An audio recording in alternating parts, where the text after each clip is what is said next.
Ayan, good afternoon ka Mexico. Ang oras na yan ay siguro mga past 5 o'clock na kaya.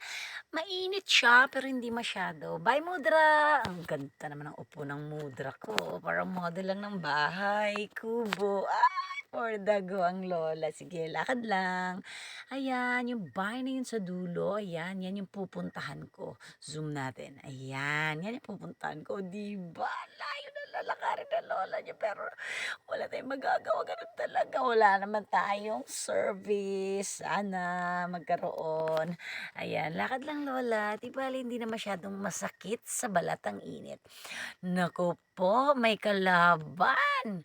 Sana man lang mabait ito kaysa dun sa baka dun sa kabilang daanan. Anyway, sige lola, kaya mo yan, kaya mo yan, kaya mo yan, takbo! Anyway, hindi naman ako inabot pero OA.